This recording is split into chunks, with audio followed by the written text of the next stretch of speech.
क्या आप ये जानते हैं कि बारिश क्यों होती है, ओले कब गिरते हैं और क्यों हमेशा मनाली जैसी जगहों पर पानी की जगह बर्फ गिरती रहती है? चलिए आज के इस वीडियो में इसे समझते हैं। सबसे पहले हम ये समझते हैं कि पानी के भाप में बदलने की प्रक्रिया इवेपोरेशन कहलाती है।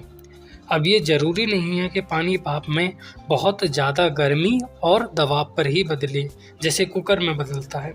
अगर पानी सतह पर मौजूद है तब भी पानी भाप में बदल सकता है। जैसे जब घरों में पोंछा लगाया जाता है तो पानी सीधे भाप में बदलकर उड़ जाता है। जब हम कपड़ों को निचोड़कर सुखाते हैं तो इस परिस्थिति में भी पानी कपड़ों की सतहों पर ही बचता है, जिस कारण से थोड़ी सी धूप में पानी भाप में बदल जाता है।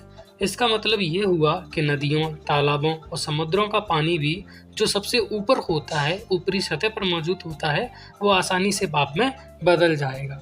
यह भाप या वाष्प बहुत हल्की और गर्म होती है, इस वजह से यह ऊपर की ओर उठती है और ऊपर की ओर जाने लगती है।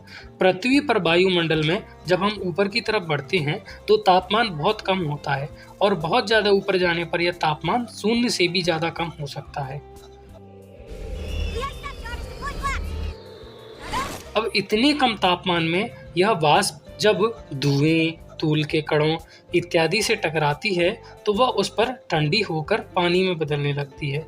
जैसे किसी बर्फ की बोतल को यदि हवा में रखा जाए तो उससे टकराकर हवा पानी की बूंदों के रूप में उस बोतल पर जमा हो जाती है। ठीक इसी तरीके से जब यह बूंदें बड़ी होकर नीचे की ओर गिरने लगती हैं तो ये बारिश का रूप लेती हैं। अत्यंत प्रदूषण होने पर या बारिश में हानिकारक गैसें और कण ज़्यादा मात्रा में इकट्ठे होते हैं, जो हानिकारक अम्लीय वर्षा का कारण बनती है, जो स्वास्थ्य के लिए भी हानिकारक है। इसे एसिड रेन कहा जाता है। इसी प्रकार जब गर्मी ज़्यादा होती है तो ज़्यादा वाष्प इकट्ठी होकर बहुत घने बादल तैयार हो जाते हैं, जिन्हें क्यूमुलोनिम्बस बादल कहा जाता है। जब यह बादल इतनी नमी को सोख लेते हैं तभी खुद को सस्टेन नहीं कर पाते और बहुत ज़्यादा मात्रा में मूसलाधार बारिश करते हैं।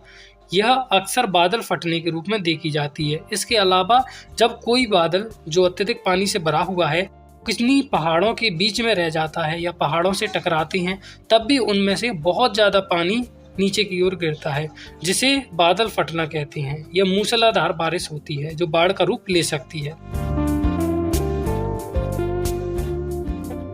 जब तापमान 0 से भी कम हो जाता है, अर्थात बादल बहुत ज्यादा ऊंचाई पर चले जाते हैं, तब ऐसी परिस्थिति में पानी की बूंदें जमने की बजाय सीधे बर्फ में जमने लगती हैं।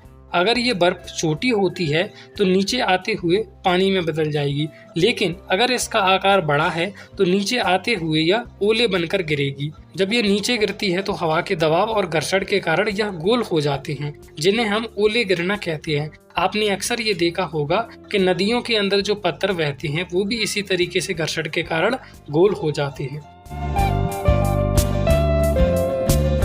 अभी तक हमने ये देखा कि वाष्प जब धूल कणों इत्यादि से बहुत कम तापमान पर मिलती है तो वो बर्फ के रूप में उसके चारों ओर जम जाती है और नीचे गिरते समय ओले का रूप ले लेती है या पिघलकर बारिश बन जाती है। लेकिन यदि नीचे का तापमान ही 0 के करीब हो, जैसे मनाली, केदारनाथ जैसी ऊंची जगहों पर, तो बर्फ पिघल नहीं पाती है और वह बर्फ के रूप में ही गिरती है, जैसे हम अक्सर बर्फबारी का नाम देते हैं। आज हमने बारिश के चक्र को समझा। यदि आपको विज्ञान के किसी और टॉपिक की डिटेल में समझना हो तो आप कमेंट कर सकते हैं। यह इस चैनल की पहली लॉन्ग वीडियो है। उम्मीद है आप इसे पसंद करेंगे।